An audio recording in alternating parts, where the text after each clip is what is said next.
Three guys, many games. This is a new experience for us. We've been on the road, we've been in the studio, and now we're at Hofstra. I'm Steve Sombrato. I'm here with Vince Sombrato and Rob, Mr. Chaminade Smalley. How you doing, Smalls? You got that right, Mr. Chum. I'm doing good after that big weekend So, of the Final Four. so we're here where we obviously coming back from the Final Four championship, where Port is getting set to play Massapequa right now. So we're rolling as we're playing. This is a new experience for us. But the last we left off, Smalley basically took over Gillette Stadium and had the box going all weekend. And what kind of tremendous games were going on there? You want to start us off with the Friday night? Yeah, no, there were so many stories. I don't even know where to begin, but basically the Final Four this year were like fourth grade teams. Penn State actually got into the Final Four, and they had a shot. Every team had a great shot to win it, I have to say. It was kind of so even, of course. But nobody could beat your team there, Stephen. Nobody could beat them. Kurst showed up in the second half of that final game with 6 goals. He did. He took over that. But start from the weekend. You were there. You got there. They had the two girls semifinals going that were cooking. And Yeah, we got there, the semifinals. You had Northwestern and you had BC, BC. They were very good. That's Carolina, Florida. But the rain the first day was incredible. I mean, it was scorching rain coming down so hard. I felt bad for the girls, but they had a good showing despite the rain and everything. I don't know if next year they're going to be together again, the Division I girls. Well, let's recap it a little bit. Florida was in the Final Four. They earned their way there. Fortunately, they had to face Carolina, who was a buzzsaw. And I think they had a 4-2 lead, and then I think Carolina ran off like 16 goals in a row. Yeah. The score was pretty one-sided, But the second game was great. The BC Northwestern game was back and forth. Northwestern looked like they had it won. Then BC came back. They went back and forth. Northwestern went ahead. And then right at the end, they actually had a chance to tie. They were down by 4 goals in the fourth quarter. They were down 4, came back, got to within 1, and had a chance, got a shot almost on the doorstep as time ran out. And then in the finals, Carolina, they just were too good this year. They had a great defense. They had a historic player in Chloe Humphreys, who, as a freshman, then won the Tewaaraton Award. Three sisters there, 2 up for the Tewaaraton. Her 2 sisters.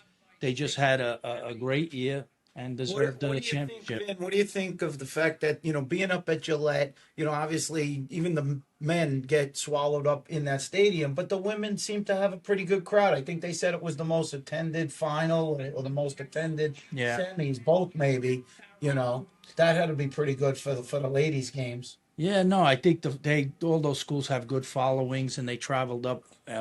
Like Small said, unfortunately, for those 2 games, there was a lot of rain. But, they handled it. You got to play through it. That's what's going to happen. There's no guarantee of great weather for games. And, which rolled us into Saturday, which was, the marquee matchups of that day being Penn State versus Cornell. Cornell had just come off a tough game versus Richmond, and Penn State had a big win in their first game of the tournament. So it was what from that morning we hit. Smalley was in his glory because we hit the Penn State tailgates real early, and they put on quite a show. Oh, they're phenomenal. They emerged. Penn State has emerged on the market for lacrosse, and I had filet mignon and eggs. Forget it. For breakfast that day. Filet mignon and eggs. Imagine that. 40 years ago, you were eating sugar water and salt cakes, and now you're getting steak. Right. And then next thing you know, Smalley's getting called up to the front. He's getting called up to the bus. They were calling for the podcast guys, the 3 guys, many games. Right. But past that, not only did they have a great showing of their fan base, Mike Ferrone, one of the dads of AKA, you know his nickname, what I gave him? You guys know his nickname? What's his nickname? Andre the Giant's son. Andre the Giant's son. He was loud and proud. He had his bullhorn going. He climbed on top of the trunk. I said he climbed up the side of an RV. He looked like a bear going. He's 6'6", 375. He climbed up on the, what do you call? Went. You call it the RUV? What do you call it? I always forget these names. RVV. RV, an RV. It's so sophisticated. Climbed right up on the top with a bullhorn at 365 pounds, like it was nothing, like it was a bear eating honey. You know what I'm saying? Yeah. That kid is really. Oh my And God. But they were very proud. The athletic director came out. no, on top of that, they passed the tailgate. The bus came in. They did a whiteout. Everybody was wearing white. Everybody wearing They were white, yeah. screaming, "We are Penn State" with Ferrone, and Smalls was leading the cheers even. And then it ended up, after the bus came in, we went back and they also hired a plane that was flying around. A plane. I don't know how long, how many hours, an hour at least it seemed. With the and banner. with the banner saying "We are Penn State" until the game. Now, did you hear what happened to? I don't want to bring up. It could be a little controversy, whatever. So they had one of the rich guys that they asked to pay for the plane. So it started off $5,000 to rent the plane. Okay. But the people at the plane didn't tell them every time you go around, it's like 1,500 to 2,500. So the bill. It couldn't have been. I'm- But that bill would have listen been to me. $100,000. No, I'm telling you. No, The guys they are- couldn't charge that much. Vinny, I'm telling you, they charge it. It was at least 25,000. The guy was arguing with him. What do you mean you're charging me for every time the plane goes around? Well, it just showed the enthusiasm they had. So then from there, we hung out with those guys for about an hour or so. And then we moved over to the Cornell tailgate, where obviously, we have a lot more people that we know related to Cornell, especially that Clay. Oh, you got Liz Rock. His we name had- Joe we had Lizio. Joe cooking up with a bunch of other guys, and food was off the hook with the food there. But what was nice to see, you had guys from all eras going back to the last doubt. championship. Since 1960, you had, They yeah. hadn't won since '77. Mike French was there. Levine was there. John Levine was there. It just was Very special. they were just clamoring to get, to that finals and hopefully win it, because like I said, it's been 48 years, way too long as far as they're concerned. And so we knew that we were in for a special day. You also had, of course, then you had a great game coming with Syracuse and Maryland. Their fan bases showed up, turned out. Mike Leo, Spallina. Yeah. I mean, that's like a dynamic duel next year. You couldn't. Let's say this. You couldn't have four No, better teams to be in the final Yeah. four. I mean, Gary Gate, the fan legend, bases. coaching Yeah, it against was- Tillman, two of the greatest guys in the game. I mean, So when it came down to it, you had that first game where Cornell ultimately took Penn State down, but Penn State really hung in there. I mean, Penn State did well. and Great they game. had a defensive plan for Kirst that held them down, Yeah. where he didn't make a point. Basically First time in his career. time in his career got held without a point, Yeah. which is amazing. How do you pronounce his last name, the coach? Tambroni. Coach Tambroni. There's another Italian name you're giving me Yeah, here. that's it. Is it I or an O at the end? And I. Oh, Jesus. You So guys then are the. It's a basic philosophy, but they were just basically like anytime he touched the ball and started to move towards the goal, they were coming with a second and maybe Yeah. a third. Yeah. Yeah. Well, I think the guy on ball was pretty damn good. I give him his credit. He was holding them pretty good himself. But with Kirsch, you definitely need help if he gets you on an island. And they sent the guys at the right time, and they limited his ability to shoot the ball. He ended up doing other things. I think they said he had 10 ground balls on the game, Which he it does. also facilitated when he drew pressure and threw it to somebody else. It'll enable them to, he had maybe a couple hockey assists in the thing, which is a big deal. But he,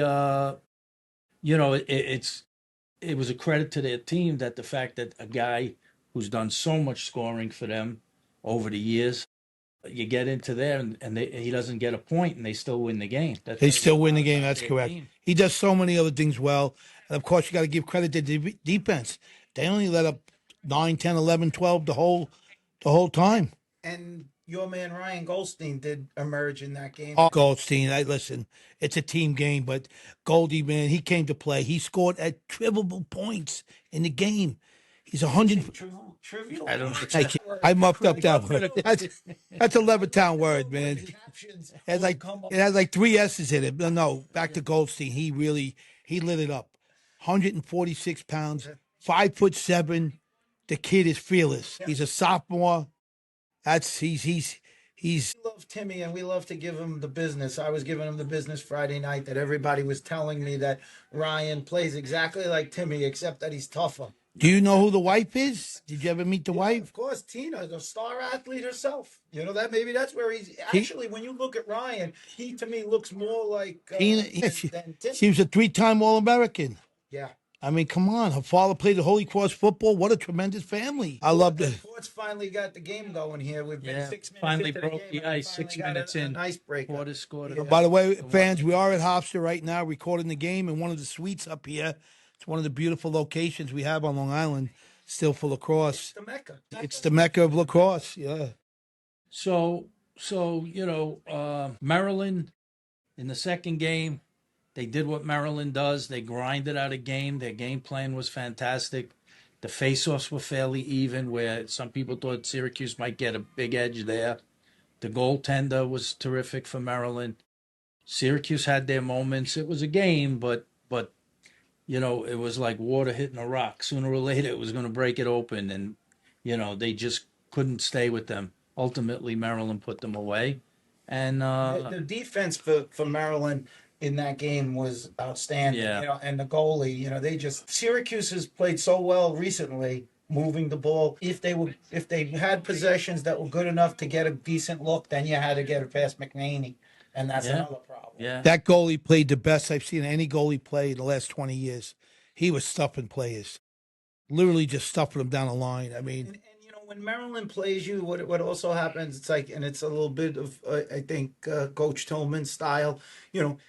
They get up on you, forget it. He starts to figure out how many possessions are left in the game, how much they need to hold on to the ball, and every goal after that is like he draws the game down. He don't shoot until there's 8 seconds on the clock. right. And that makes it hard. That's like if you're the team down, you got to go against this killer defense, killer goalie, Yeah. and wonder whether or not you're going to have enough possessions to even come back against them. So, No, but also you got to look at Gary Gate, how he came in, and he gets a lot of criticism. Oh, he's a player. How great of a coach can he be?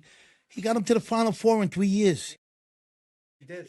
Maybe he's not getting the credit that he deserves as a coach. Maybe we're leaning on him as a player because he was so great, and now he's a pretty good They've coach. been nothing- he's not playing in the game. They've been nothing but an upward trajectory Yeah, since he yeah. took over. Did they have tough moments? Yeah. We just saw a big hit, but Yeah, they call it. you got to push. You got to push from behind. Eddie Yeah, it looked Wallace, like it. the It ref, looked like it. buddy He- Eddie Wallace. help. It definitely was a push. I don't think Brendan Brendan was a Wallace little saw slow it, there on but that Eddie one. caught it. He got launched. By the way, we need just a quick thing here. It's still 1-0 Massapequa, right? 1-0 Massapequa. No. I'm sorry, Port Washington 1-0. Vinny and Steven are from Port Washington. They got the Port blue they're wearing today. We got a few nice. So that game, when Maryland pulled away, it set up the showdown, for Monday. But let's even go past that, because me and Vinny had some commitments. We had to leave. We left, and Smalls stayed. So I got to give Smalls the mic on the aspect of what happened the next day. Now they go, the Division II game is happening in Adelphi. No, hold on though. So then we come to Sunday. That was the Final Four. That was Saturday. Now we come to Sunday, and we got the girls in the finals with Northwestern. What a game that was. Unbelievable. Jenny Levy against, what's the girl's name that you know from North? Kelly Kelly Amante. There's such rivalries. People think they don't like each other. That's not even true. When you become such rivalries, you really, really do everything to beat your component, like that. And your opponent. The component. I meant the opponent. These guys. Oh, wait, we got another score here. What's the score now? Even at it up. one. So 1-1 now. That was a very big game. I think it was over 12,000 for girls. men's and women. Yeah, they tried it. They tried it. It seemed to work. If it was the biggest crowd, it worked. Yeah, I thought it was exciting. Now, first of all, you're talking about bringing a women's game. I'm tired of looking at your faces. Too many guys in this game. I need women in the sport. They should be coming every year. well, certainly if you look, they used to say it about when we would travel in the many, Yeah. many hundreds of tournaments that we ever did. It gets people out when there's both men's and women's out there. They're playing really hard, though. These girls really run hard up and down the field. They take a lot of checks. So they really arrived, man, these women, I'll tell you. Yeah. So Carolina ran the table, finished undefeated. Congratulations to And Carolina. you gotta, That's the first time any team's ever been undefeated. Yeah. I don't know about that. Yeah. I don't think No, so. some of those Maryland Yeah, teams. no, that, Not I for think there North was Carolina the first time. maybe North Carolina. You said, oh, nice shot. Port just went up. Nice, 2-1. nice Jacob A pass. Nice. Yeah, so it was some weekend. So you got Sunday. So then you had that game. Then you followed that game. The next game came with Delphi, another Long Island team. Good friend, Gordon Perry. Purdy. Gordon Purdy, Purdy. Yeah, going we're to giving you a back-to-back. shout out. Yeah. God bless him, man. He won 2 in a row. He's What a had game that 35 was. years. He's there. Back and forth. 1-goal game, 2-goal game, back and forth, gets down to the end. I don't think that game was more than 2 goals the whole game. I don't think so. It was But it was teetering back at and the forth. end of the day, the Tampa has the ball. They take a shot. Goalie makes a save. There's a scramble. Coach makes a coach's decision, calls a quick timeout when his team gets possession, gets it in the stick, but the guy turns and shoots it in the goal, which would have been the game winner. They said no goal, right? But they call timeout. They call Well, timeout. listen, they can't beat the guy up too much. I'm not It's beating him one of up. those I'm just plays- saying that's what happened. It's we know. bang bang play, Yeah, and that's what he decided if to you do. ask me, and I don't know this to be the case, you know how this happens when you're coaching. He might have told the referee, if we get it, I want the He might. timeout, and then the guy calls the timeout on the scoop. Because the way that ball kicked out, It was a loose ball. if he saw that ball kicking out to that guy, maybe Nobody knew. Nobody knew. There's no answers for that. He's not at fault. Is this, Yeah. Smalls. If that doesn't happen that way, and he just happens to call timeout just because they got the ball and they draw up a play and he scores with 1 second to go, he's the greatest coach since Bill Tanning. So you get the glory on if you get the decision right. In the end of the day, it just didn't work out that way, and I don't think they shouldn't beat themselves up too bad on that, because that can Well, happen. listen, that happens, but you still got to play on, and they did, and it went into overtime, and So Delphi made the came play. through, and the Guy fans made were so He happy. made a beautiful sweeping goal to win the game. He made a nice dodge, gave a little hesitation, Back to took back. off and shot. So you had back to backs, and Now he's facing three-peat. Can he? But then you had the game after that, Tufts. Oh, Tufts, yeah. And Tufts comes on, and they're going for back to back, which Did they you stay for tough Smalls? Yeah. Say, look, I saw the kid. I saw the owner's son. The owner's son, Kraft, the Dan Kraft. family, the Bob Kraft family, owns it. His son owns it now. and they got a son on Tufts. He came in the suite. He Bob came Kraft's up there with, grandson. he came up with Billy Barroza. He was up there in the suite. Bill Barroza, the king of Boston. Now. Billy Barroza. Billy, it was great seeing Bill up It there. was great seeing him. Yeah. So his son scored 1 goal. His son's not really a starter, but they put him in and out, Yeah, but they won pretty easy. They lumped up that team. So now it was the big showdown for Monday. Maryland, Cornell. And fittingly, they complain about the committee, the picks and all of that. It was number 1 seed versus number 2 seed. Exactly. So I guess they got it right, if that's how it ended up, right? Well, I felt good. Look, I played with the Cornell guys in the Rusty Red for so long. Obviously, my heart was with them. But I love Coach John Tillman, and I love that Maryland team, and many friends, the Wizard Phil Willard, and many others. And so I felt like we were going to win either way. I wouldn't have felt bad if either team won, but I was pulling for Cornell to see them do it in that. Well, we're a little closer to some of the kids there, the Goldsteins. And Yeah. So, it was going to be, it was billed more or less as Cornell's offense against Maryland's defense. Right. And what would they do to control Curse like the last 2 games he was controlled? Can't do better than shutting a guy out, right? And he had nothing in the first half. whatever their plan was, and here he is. Maybe you wonder, as great a player as he is he starting to second guess himself on what he could do or how he should do it? But he didn't lose patience with it, even though he didn't score in the first half. It was 6-5 going at half. Right. So he had And to and, score. and Tillman He had just to score. listen. And the defense was tough, and the goalie was great, as Small said. The goalie made every save Goalie's he had phenomenal. to. And then you had a breakout, But that Did you first see half, anything, Vin, when he made that first, and it was like a sweeping across the front, he bounced it in. Did you sense like where it was like an exhale, like where he's like it relaxed seemed like a bit? it seemed like, okay, I'm back, Right. But I don't think he gets too phased, to tell you the truth. I think he's just a grinder. I think he just keeps playing. He forgets about the last play, looks to make the next play. goal. He had a big play in the He had a big play in the. I want to know In about the, that kid after the power. How yeah. good is he? Good?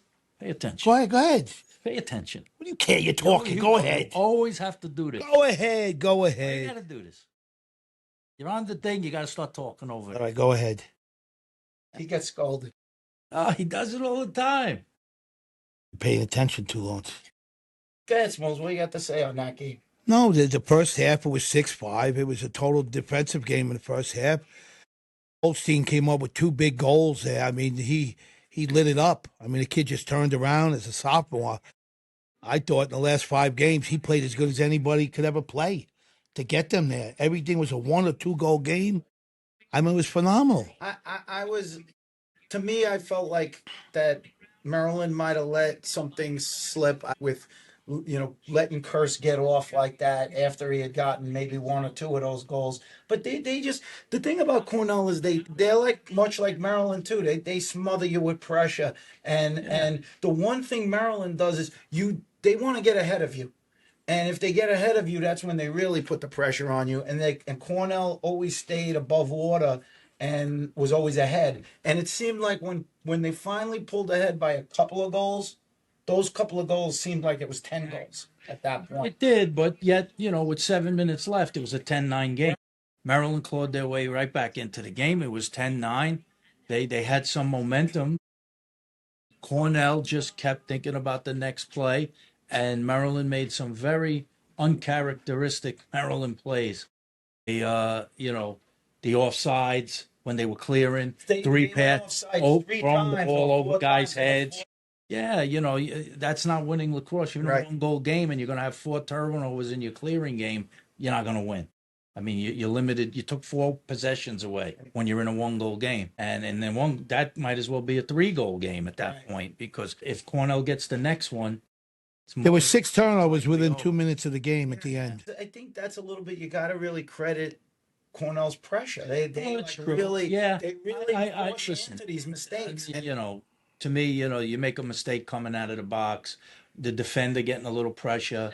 Listen, one of the goals that got him going too, Kurse made a play on the ride. Remember, he intercepted a pass on the ride, threw it down to Goldstein, who made a beautiful shot, lefty. Right. That was a giveaway goal. And You don't see that from them. And honestly, and that's to me is even like more of a juice goal. Like that works Yeah. against you, where you're just like, oh That my was God, a real that's killer. But like I said, they even came back from that, and yet I think maybe there is something to who plays the second game. What do you think about that? You think who plays the second game? on Saturday. Say, well, you look at the It's better stats. 70% chance of winning. In the Maybe last even 20 more. games- In the last 20 Final Fours, I believe it's 3 times has the team who played second on Saturday won out of 20. Yeah. 17 times the team who won first. That doesn't seem mathematically. It's like and 80%. there's a push the That's U.S. right. lacrosse to move the game a week later, move the championship, keep the Final Four on Memorial Day, move the championship to the week later. Give these coaches and players and teams. Well, that's a goal. That's a little fast break from Yeah. Massapequa. Put them in a lead. I think that's Your guy, Rocco Spallina, just That was a scored, nice Smalls. little finish there. Little Rocco Spallina. I wouldn't want him shooting too much from right there. No. He's going to put most of those in. So listen, it was like written in stone before everything. The history of Cornell, the George Boyardi, number 21, the hard hat. They played like hard hats. It happened to be 21 years since his passing. The numbers Yeah, lined up. It yeah. was like Numerology. Hurst breaks the all-time scoring record. What are you talking about? Record. All the records that All the things- well, things Hurst- that are Hurst- happening. Explain whose record he broke. We're out here talking. Yeah.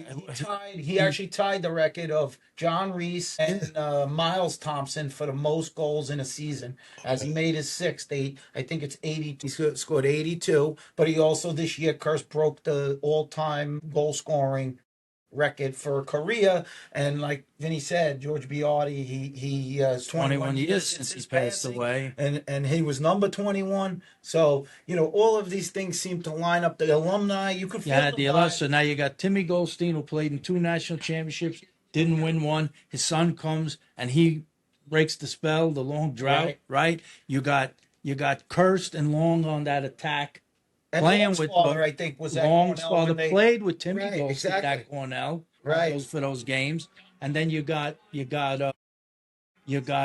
Long and Kirst who played together in high school at Right. Del Barton. So the ties that bind, as they say. Yeah. You have so many things that went into that. The storyline is It tremendous. it was unbelievable. You wouldn't want a better story for Kirst. As a guy, as a guy who was very close to Richie Moran, what's your feelings on his impact of it's nice to see that the team and the coaches, out to Coach Busick and Coach Stevens, where they take such pride in the history. They really do. They really They don't. embrace I it. don't know that they say history. They call it tradition. Tradition, right? And they have such great tradition. Right. And there's that like you said, all those older guys who come back, and they do the whole support. They've been supporting that program for years. It's just they never could get over the hump. Quint called it like a culture win. Yeah, It well, really is. he- It may have been that's- more of a culture win than anything else. They're talented and all of that, but they do have a great culture, one of the best in all of They Division do. One lacrosse. There's no question that the players that play now know the history of the players back to the 70s. Right. I don't think a lot of college kids in these other schools have any idea about players from the past Right. like Cornell does. It's a great tradition, and so that's why there was such a explosion of happiness that they finally got there. It took all those years, but they got there. So congratulations to them. Congratulations to maybe somebody who doesn't get the accolades of some of these other guys. Coach Busick. They talk about all the great coaches. Busick has got to be right at the top of the list, right? And he's so young. I mean, he's a young guy. He coached a great game. I met his dad for the first time after. His dad, you see the joy on the faces of these people that never won, and the coach and climbing the ladder. Hard to win. Doesn't matter, coach. It's very hard to win. He seems like a lifer to me too. I could never see him going anywhere else. Yeah. No. Why would he I leave? mean, I could never say. Well, hold on. But it just seems like he loves it there, and You put $1 million in front of his face, he's going. that'll always change got- somebody's mind. Yeah. Well, he's got to earn a living. He's got a family. Come on. I But mean, right now, you're not going to find a happier guy on planet Earth, because he really, you saw the emotion in him when they won. I exchanged a couple texts with him, and he just knew. He said, I knew this was a special group, and he was right. And next year the Reigns go over to Little Goldie. He gets to have his shot now with Kirst out of there. He'll have to be the alpha guy. Not that he wasn't this year, but Right. but now he'll have to. he told me, Goldstein told me, it was a nice, I shouldn't share it, but I got to do it. I got to share it to the fans, though. He's such a humble kid. We were out to dinner the night before, and he has some type of, when you can't eat, I don't want to say a celiac. Like you say, yeah, Something yeah, when you yeah. can't eat milk or something, you can't eat. So he's such a humble kid. He doesn't want to tell the coach, listen, I need something special to eat. So the kid didn't really eat. So we were able to get him a dinner the night before at where did I go? What steakhouse did I go to? I went to Capitol Grill, and they have food where they serve you for people with celiac. It's crazy. He had a certain vegetable and a certain steak. Oh, maybe. So Smalls is getting. Oh, I like to take the credit for. Well, yeah. Listen, I like to. The other thing we have to, give congratulations to is, the college season ending also ended the season of picks. Winner of Who the did picks. win? I don't even know who won. The Fans. fans won the Fans. picks. Congratulations to The the fans, fans. you All right. They won the picks, 3 games ahead of me and Vin, who were tied, and then Smalley, I think you were 3 or 4 behind us. You started off strong. You guys bamboozled me during the year. Bullied me. You guys were bullies. If I would have won that, you guys bullied me. Oh, it was terrible. That's not true. Well, listen, I'm going to say one thing. A lot of great lacrosse, exciting games. You got 2 teams that repeated. You got 1 team that didn't win in 48 years. You had a return to the Final Four of Syracuse. You saw a Penn State team that maybe did more with less. I don't know that they're less, but they only had 3 All-Americans. To these other teams had 8 and 7 All-Americans. They only had 3. Their highest All-American, I think, was third team, and yet they were right there. Who was third team? I think Trainer? Trainer, yeah. Yeah. So I think 2 guys maybe with third team, and then they had 1 honorable mention. But He's great, Trainer. If they he were- stays healthy in the pros, his upside is so big. he had his first game in the pros Yeah. Oh, how did he last do? night. He had a hat trick. What? One of the few guys, rookie game, first game, he had a hat trick. Wow. So that was pretty impressive. The father, the family's a very nice family. I got to meet the dad and the mom. I mean, Well, we're gonna touch on. I want to touch on a little bit of the pro thing, but before we go to the pro thing, finishing up the college, what would you say if I said to you now? Let's see. If I said, okay, it's the way too early top 5 for next year. Who do you put as your top 5 teams for next year? Now, oh, there's no hesitation for me. Syracuse has got to be number 1 with the returning players and all the draft picks. They got Spallina and the dynamic duo. I mean, they get good goaltending. They're right in the Final Four again. Like that. I can't see anything different. I would have to put. Wade Tillman coaches. I can never count him out, so I put them in there again. Let's see, who else do I put in there? I'm gonna put my team from over here, North Carolina. Wow, that's a, that's a great. step up. That would be a step up for them. Yeah. So Yeah. you're expecting big things from. Oh, I'm expecting big things from Carolina. And I got a good friend of mine. In the booth today. I got a good friend of mine, Dougie Hall, who's here today. We got a legend of North Carolina. Dougie Hall's in the banks. Dougie Hall. Never gets the credit, Dougie. Never got credit. 2 national championships. He won the first 2. Was it 80 and 81? When did he win them? He helped them to break. And Jamie Allen. We got to mention that name. Exactly. Long Island, Levittown legends. Yeah, they were down there when nobody was there. When Michael Jordan was playing basketball, these guys. Nobody knew where the school was. So there you go. You get From up here now. So you got Syracuse, Carolina, and Maryland. Maryland. Let's see. I'm gonna have to. Cornell's got to be somewhere up there, 4th or 5th, like that. I like Princeton too. Believe it or not, I really like Princeton. They're losing a few guys, but not that many. Right. So Yeah. And what would you say? I put Maryland right back into the conversation. I think Maryland gets to the Final Four again. Wait a minute. We got a special guest. Move over. Let's get him in here. Here. Move that chair down. What is the viewership? it's a lot. You got advertisers. Come on, We've got Jim Metzger. We're at Metzger Stadium, by the way. So is anyone watching this? You think? Yes. It's fine. Really? Okay, I'm not wearing makeup. I'm gonna clear that right from the beginning. So Jim, let me start by saying, one of the things we hear, these are the 4 county Nassau County Championship games, and I think you said it's from 2013 where you've been given a leadership award as well as what is their Player of the Game award. No, not for the Nassau counties. We do the Long Island Championship MVPs. Okay. So, but we do the leadership awards for all 8 teams, a player from each team. And the award is the coaches. It has evolved in a way that the coach can give the award to a player who hasn't, maybe he didn't get recognized on an all county team, or he was not necessarily a great player, but a player that inspired others on the field and off the field through dedication, determination, and discipline, that type of player. So I think it's a nice award for them because we give it a lot of press too. We feature it in all the patches, and it's we've appeared in the Long Island Press and the Long Islander and various town newspapers. So it's become an award I think the coaches really appreciate, and of course having one of the all-time greats, your brother Vinny Sombrato, making the presentation every year with me, it makes it that I think that much more special and that much more prestigious as well. I really enjoyed when I watched the way the ceremony is set up, and both teams are there, and I know that must be a little hard for maybe to. Yeah, well, every year Vinny and I go through this. The 4 guys on one side, Right.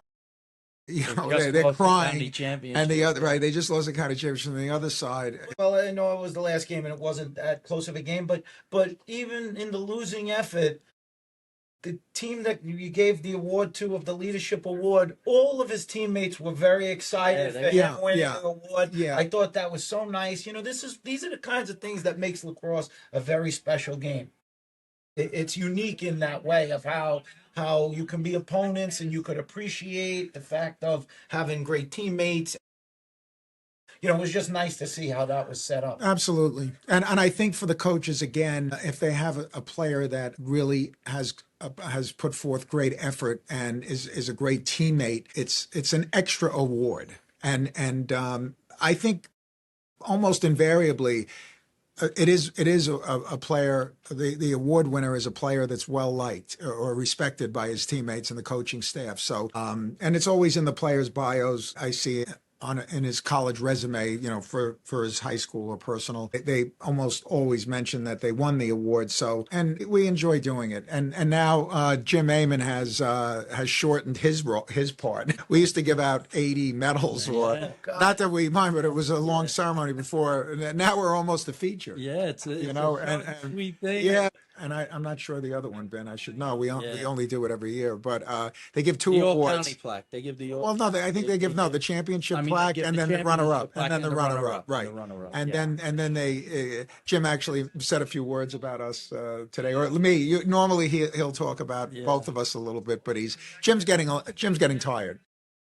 He's been out in the rain all week. The truth is, it's guys like you, guys like him. They make this worthwhile. It adds so much for the players, for the fans. It's something to look forward to. I know these kids, love the opportunity to play here at Hofstra. Stephen called it the Mecca of lacrosse. Right. This is a fantastic place to play. The epicenter of Luckily, the weather held up today so far. We got the third lucky. game we're at. So far, so good. Well, I asked Vin before, but I would like to ask you as well.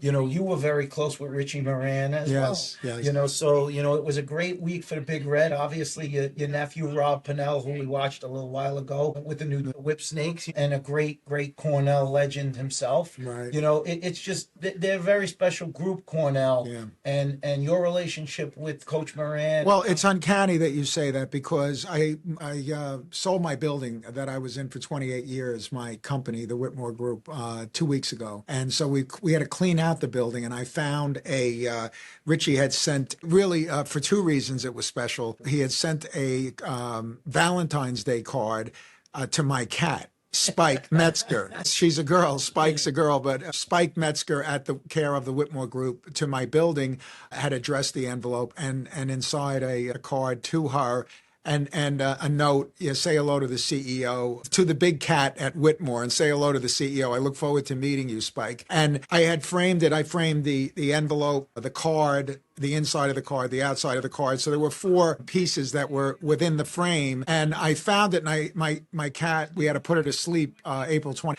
So I put it on top of the litter box that's still there, and we had it framed really beautifully by a store and a shop in Garden City, and I hadn't seen it in years. And and then Cornell won the national championship. Between Richie, I don't know if you were over, Vinny, but the cat once leaped, in her younger, thinner days, leaped on top of the mantle on the fireplace, and Richie, he went on and on about that, and reminded me for the rest of his life. Yeah, the athleticism of the cat, and so between I'm a bachelor. I live alone. The cat has been with me almost 11 years, and I was quite frankly devastated. I know if Richie were alive, he would have done something special. He would have sent me a note, or he's just such a charismatic, wonderful person. And like your brother, the ambassador for lacrosse, the quintessential ambassador for lacrosse. I had, as I've been mourning and really suffering over the loss of my cat, Richie's a gift, thoughtful card, and the way he addressed the envelope that arrived at my office, I don't know how many years ago. And Cornell winning, Richie's been on my mind, and he's such a special person. It's helped my the healing process for anybody that out there that has a pet, and has that bond. I've now lived through that. which is a unique loss because you can't talk to them the way you can another human. So there's a loss there that never goes away, I think. And quite frankly, I would, if Richie were alive, I mean, I know he would call me and check in on me. He recruited me. I'm one of the greatest underachievers that I know. I had a scholarship to the University of Virginia. I went to the Naval Academy Prep School, declined an appointment to Annapolis, and was recruited by a number of other top schools. And I went to Harvard on Hempstead Turnpike. So I just showed Rob Pinnell the other day in my basement. Since we sold the building, we cleaned out the basement. I had a book of letters. And trust me, I'm an underachiever, but I had a book of maybe 50 letters from colleges for football and lacrosse. And I left the Virginia one out just to rub it in. I know he's got a handwritten letter from Glenn Thiel offering me a scholarship. And yeah, I love cement and I love Hempstead. So I stayed. Why go like the great Dougie Hall who went to North Carolina? I mean, why go to North Carolina or Virginia when you can go to Hempstead? You would need a psychologist or a psychiatrist to explain why. What was going on in my mind back then. Well, your greatest contributions, you say you never is off the field, and honestly, tremendous contributions that are immeasurable because they affect so many other people's lives, and that's, I think, is greater than anything that any individual can do on a field. To me, the fact that you can help others, and not only college programs such as Hofstra, but different youth programs that you've been involved with, and organizations, and that's really the measure. And you're a tremendous person for what you put into those things, and I'm sure all of the organizations that you've touched are very grateful for your generosity and your guidance in helping people, and helping players and helping the game. And it is gratifying to hear someone like yourself say that with your lacrosse family and your successful lacrosse background. It is gratifying. I think I contemplated discontinuing the leadership award, which we're here today, Vinny and I give out. But the coaches, it was COVID, and they called me, a number of coaches, and Jim Amon was the nexus, but they said that they really appreciated the award, and that was gratifying for me. And as long as that it's an award that they want and appreciate, I'm very happy to do it. And your brother and I only played 1 year together. My career was I retired at 21. He retired at 51, 58. I don't know. So, but the 1 year we played together, we were.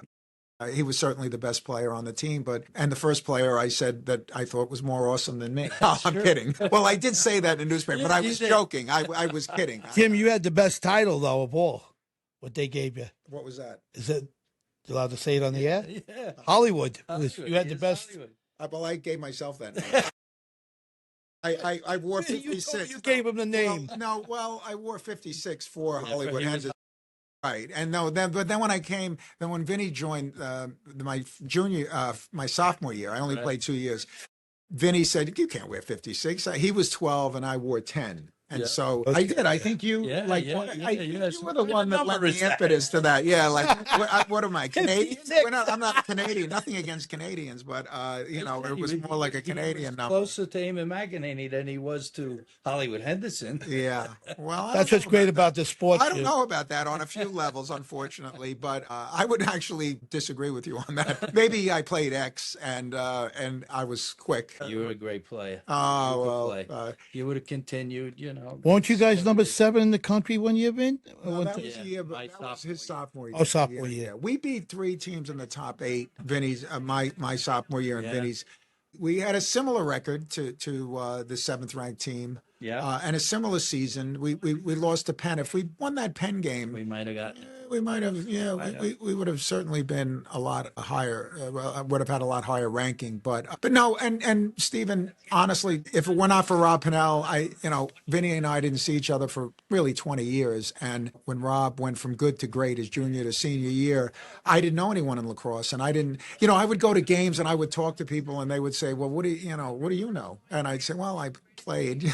I Well, you had more some than success. played. You were the Ennis Award winner, best player in Suffolk County. Yeah, but they didn't know, Senior they didn't year. know that really. Yeah, you were an All-American in college. Yeah, So, maybe they didn't know it, but right. those who followed the game knew it. Right. But Vinny came out to watch Rob play one day, and that day we made the decision he was not going to go to Quinnipiac. He had signed with Quinnipiac, but Vinny immediately agreed with me and came down on the field to meet Rob after the game. And I said, Rob, Rob wound up scoring 130 points in that season. So he went from good to great when they, back in the days when they pinned a star on you early in your careers. I remember Vinny on the field talking to Rob, and Rob had become a great high school player. But I said, Rob, you know who this is. This is, four-time gold medal winner and one of the greatest players in the history of the game, with whom I played 1980. So it was a special day. I still remember it. Yep. It was a nice day in Smithtown West, and then Vinny and I strategized with Rob's future, and we wound up thinking prep school was the way to go because he couldn't get a release. He never got the release from Quinnipiac, and Ivy Leagues don't have to. They can assign a player without a release. So Vinny called Jeff Tambroni, and I'll never forget. Vinny Tambroni said to him, "Well, who would you compare him to?" And Vinny said, "Me." And Tambroni said, "That's good enough for me. Send his tape, and he's in." Literally. And you did say that. Yeah. He said, I would compare him to, and they have similar skill sets, albeit Vinny's a midi and Rob's an attackman, but they play at like in a syncopated rhythm, and they can play incredibly effectively at a 3/4 speed. Whereas I was more of a speed dodger, and my success all was around my quickness, speed, change of direction, but I didn't have that game where I could post a guy up, and I just didn't. I had good stick protection, but I just didn't have that game. And I think you always admire someone that does something you don't do. I wonder, what do you think? What do you think a Quinnipiac Rob Pennell would have? 500 points. 500 points. I think he would. I think his record. I think the 402, the 401 that Chris Gray has. I think I'm a warehouse of useless information. I think Gray is at 401. Thompson's at 400. Then you've got the pro basketball player Spencer, and you've got Connor Fields. You've got Connor Fields. No, I have a photographic memory. I mean, I can. That's why someone told me today something that wasn't true. By the way, if I can, I can't remember what I had for breakfast, but I could tell you 50. Ducky Medwick won the MVP in the National League in 1937, and folks. I don't think anybody's watching this, but they wouldn't let me talk this long, or certainly this. This is live. Jim, it's just it's so easy. Yeah, right. You have to. Well, can I get a copy of this? See what maybe I'll take my glasses off. Any women watching? Jim, you're the only guy I can admit that's better looking than. Wait a second. Better looking than Vinny? Oh, you're better looking. I've had people say it. My wife says it. A lot of people. Wait. You're better looking. Look what the guy said. Okay, so no, here's a line from my. I'm not going to mention his name. Well, your ex-coach said it. Well, no, a marketing fellow of You're very photogenic. Some notability said to me, went to some Hofstra event, and said to me, Jim, you're like a handsome aging businessman. And Vinny's like a handsome aging movie star. I stopped paying him. I cut the guy off. I cut the guy off. I said, but well, Rob clearly, it felt so gratifying to me to be so right about somebody, because I don't make recommendations so easily. I don't BS coaches. If I make a call to a coach, it's because I really believe in a kid. And the funny thing was, I think the first person I actually called, before even Tambroni, I called Bill Tierney, but because of the letter of intent and that whole thing, He was worried about getting entangled with that. And I remember the conversation at the time. He had two attackman cousins. They were McBrides, who were excellent, really good players. Yeah. They were good players. I think one or maybe both might have been on All-American. For like a fifth year, I think. That I don't remember. I think you're right. Yeah, but they were good, very good. And he said, "Well, I got attack. I got the McBrides." And I said, "Pennell's better than them." And he goes, "What?" I said, "Did you ever see him?" And he said, "I think I saw him once." Yeah, I know. I know who said today. Excuse me. I'm not gonna say it on air, but I'll tell you guys. We saw someone today that I said, "You set the record." at a major college that was in the thick of things this year, and I'll tell you off screen. And I said, that 13 still holding up, and he said, no, it was 15. It's not. No, No, it's 13. 13. You were right. No, I'm telling you. Yeah. But he had to say 15.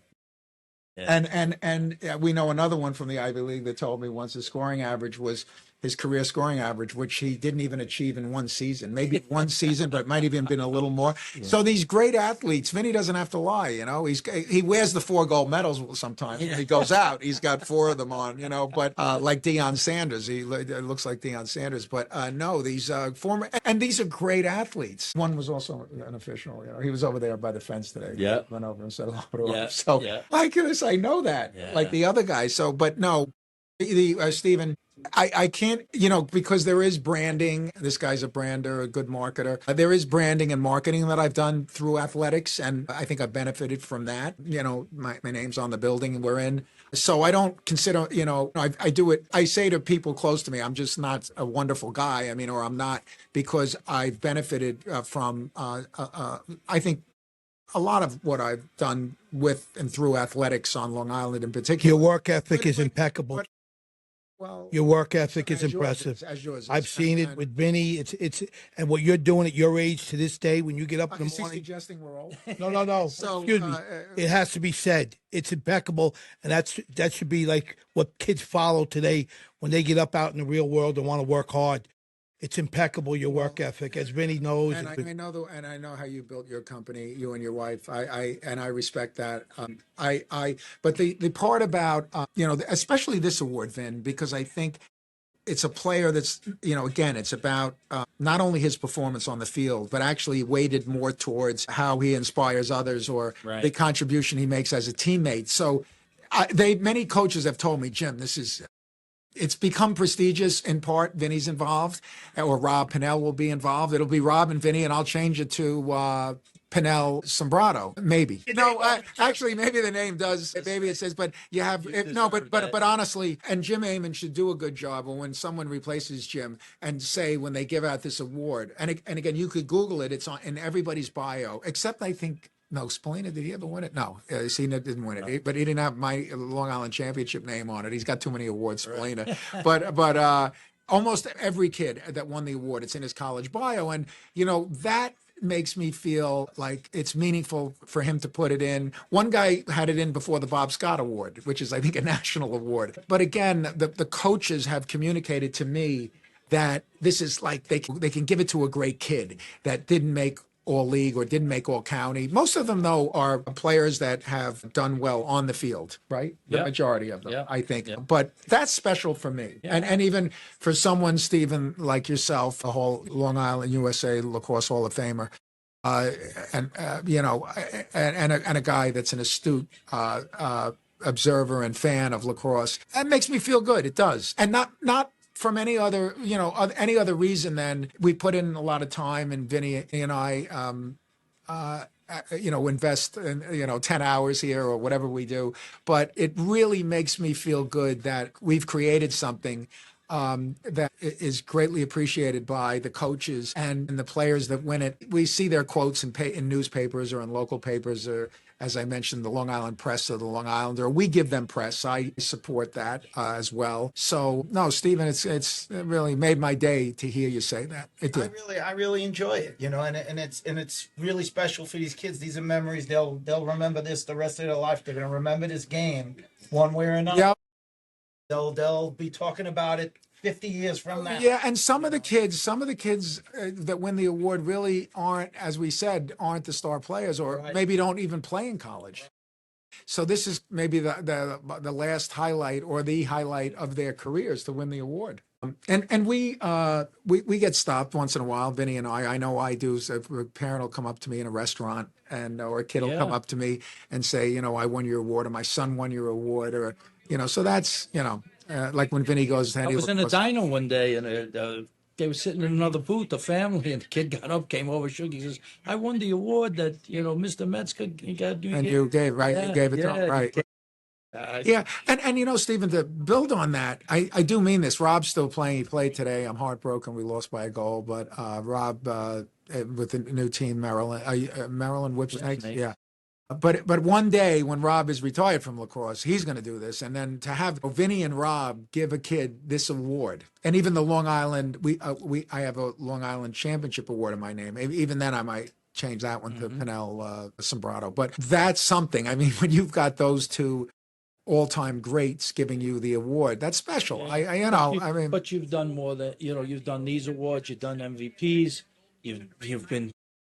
You brought the states back to New York. Yeah, I brought the states back. Good. You used to be in Syracuse every year. What you've done for Hofstra with the locker rooms and all of that. Yeah. You've really given so much back to the game in that way, and it's added so much value for a lot of people, and they appreciate it. I will tell you that. They do. Some who haven't even met you, they always mention your name. They it's appreciate gratifying. it. They really appreciate it. The Army coach said it today. The Army coach said it. And in that vein, I got to shift to something that, we do shout outs at the end of the show, but I'm going to give my shout out to a combined shout out to you, Rob Smalley, and Cheryl Smalley, because what Rob and Cheryl did this past weekend for 4 days up in Foxborough, they were the hostess with the mostest. Cheryl, they did everything. They entertained as many as 300 people in the box. Right. I mean, people came and went and this and that, and he was out to dinner and took people and tickets and tailgates and everything. I learned from him what you told. He built the business, basically started from the little suite here. Remember you told me, go up there, you'll meet people. Smalls in the suite. I didn't even know what a suite was here. He's the most known guy in lacrosse right now. He's the most known man. He was out to dinner with the little Goldstein the night before the championship game. Went out to eat. Who did, Rob? Yeah. Well, the kid has celiac, and he doesn't want to tell the coach. So he went out. He doesn't eat. Yeah. So Goldstein? Goldstein doesn't eat before a game.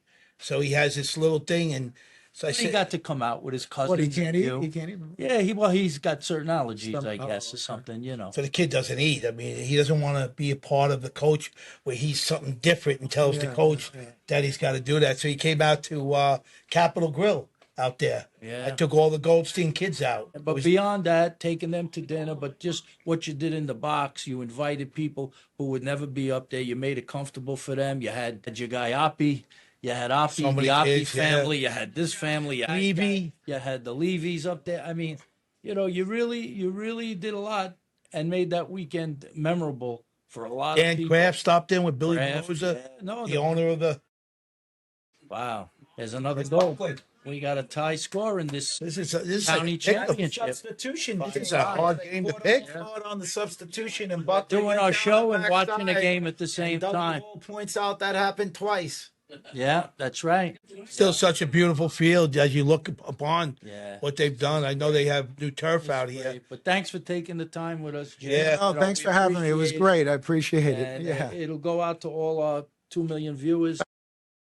I'm sure I we'll like get the jacket. feedback. It was 50 million too. Yeah, there are people are You may grow it for us. I love the Thanks, jacket. guys. Just turn around and show that. There it is. It's an old school jacket. Johnny Hofstra. criticized. Yeah, today. he thought you had it since 1980. It's a vintage Hofstra lacrosse. Okay, Jens, thank you. Thank you. Thank you very much. So, no, but I wanted to make sure while he's here, because of what he's done, that you also Thank you. done. I feel maybe you gave me an accolade. That's very hard. So I give you accolades. So now I got to give you the bad news. Since we transitioned to the pro, we'll transition to the pro. Yeah. We're all 0-3, including the fans. Nobody got a game right. Nobody got a game But right. we have Holy to cow. pick. There's actually one more game we actually have to pick right now. The fans are picking, but we have to pick. What's the game? The game is the Cannons, and I'm going to tell you right now, as Massapequa looks to try to move ahead with 5-5 in the second half. Vinny, is he open for lunch down there? Your friend opened up a beautiful place on the water. Who's that? The restaurant, the new Oh, restaurant. Louis? Yeah, I just want to give a shout out to Louis. It's a restaurant. It's been on the water in Port Washington. I think June 3rd, they've had a soft opening, did a little friends and family action. They rebranded it. It's an amazing venue. It's an amazing place. The food is fantastic. You're never going to beat the views. It's owned by the Scotto. Is the Scotto brothers? Sbarro. I'm sorry, Sbarro, another famous family in the restaurant business on Long Island. It's the Cannons playing Atlas. Cannons. I'll go with Atlas. The favorite is the Atlas by a goal and a half. I'll still go with Atlas in that game. I'm going to take the Cannons. I'm going to take the Cannons also. I'll give you my reasoning. They played already. That it's a second game for them. It might be tough. Well, but you got to remember last year they did the same thing. I They know. won And most both of the games. time the teams are winning. You know, right? That did happen, but I still am gonna think the Cannons. Look at this guy weaving his way. I don't know how he's getting out of this. Where are you going, how bro? this kid What is- about a timeout? Oh, bro. Save him! What Oh, he that lost kid it. did.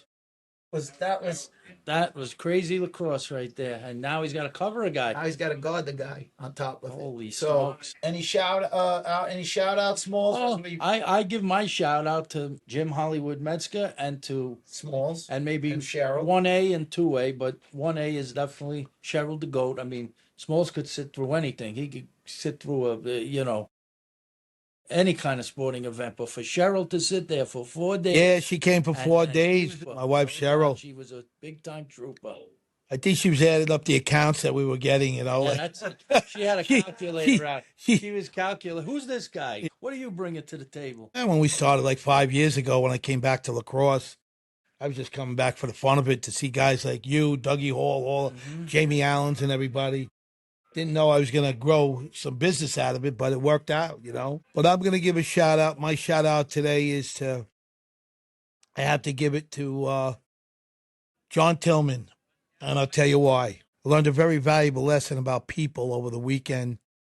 Here's a guy who lost the finals, and he doesn't turn down many interviews at all. So even though he lost, he got on there, and just the way he spoke about people in general in life,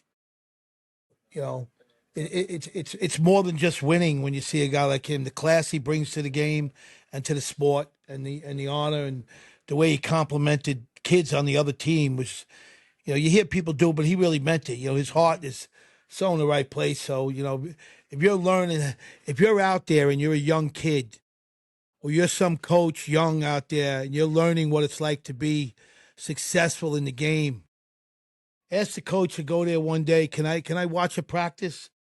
Because that man could put on the greatest clinic I've ever seen in the game of lacrosse, despite not winning, to get to the finals and do what he did with what he had. Just a class act, man. I love the guy. He's great. So congratulations. My shout out goes to John Tillman and his staff. He's got some great coaches that no one even knows that are going to be coaching in Division I game. So God bless Maryland. God bless Maryland. They're always Yeah. there. Yeah. Well, I'm gonna give a shout out to the Port team here, that we're watching our hometown team in a 5-5 game. That's gonna be partial, but on the other side, I'm gonna give a shout out to the goalie. Giannotti is my former teammate, Louis Giannotti's son. Oh, it's his son. The goal.